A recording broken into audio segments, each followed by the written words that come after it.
I still remember the moment everything inside me cracked.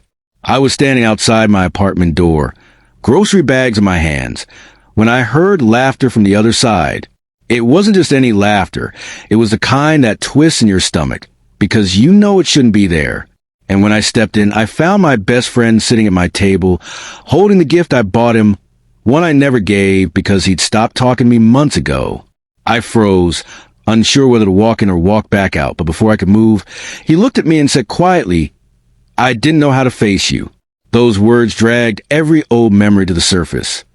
Every fight, every misunderstanding, every moment I felt betrayed by the person I once trusted most. I'd replayed our fallout so many times that anger had carved itself into a permanent shape inside me. And yet, standing there, with him holding something I bought long ago, my heart hesitated. It was like betrayal and nostalgia were fighting inside my chest, and neither wanted to lose. He motioned for me to sit. My hands trembled as I placed the bags down. "I deserve your anger," he began. His voice shook, not with guilt, but with something deeper, exhaustion. I made decisions I can't undo, and I've lived with that weight alone. I wanted to shout at him, tell him about the nights I stayed awake replaying everything, how his silence cut deeper than any insult, but the words refused to come out. Instead, I just asked, why now? He swallowed hard.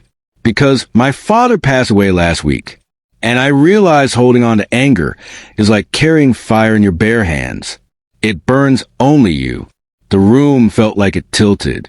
I never imagined the strongest man I knew could look so small, so human.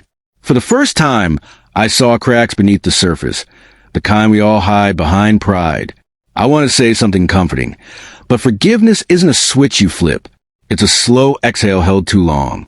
"What do you want from me?" I whispered. My voice didn't sound like mine. It sounded younger, broken, like the version of me that still missed him. He shook his head. "Nothing. I came here to apologize, not to be forgiven." Something inside me softened just a little. Grief changes people, and I could see how deeply he was sinking. But anger doesn't disappear quickly, and mine still clung to me, sharp and cold. We talked for hours about the fight, about the silence, about how two people who once knew everything about each other suddenly became strangers out of fear and stubbornness. It wasn't easy. It wasn't smooth, but it was honest. As the moon rose, he finally stood to leave. "If you ever feel ready to talk again," he said, "you know where I live." Then he paused at the door. "Thank you for letting me in tonight." After he left, the silence felt heavy but different. Like a room after a storm, when you're not sure what's damaged and what survived. Days passed. I kept replaying his words. The truth is, forgiveness isn't about the other person. It's about freeing yourself from the weight you've carried for too long. And maybe, deep down, I was tired of carrying it. So, a week later, I found myself standing in front of his building. My heart pounded like it wanted to turn back, but my feet kept moving. He opened the door, stunned. No words, just wide eyes, the kind that hold both hope and disbelief. I'm not saying everything is fine, I told him, but I'm saying I'm ready to try. He didn't smile, he broke. Tears he'd probably held back for months spilled down. It wasn't weakness, it was release. We talked again, slower this time, gentler, like two people learning to breathe in the same room again.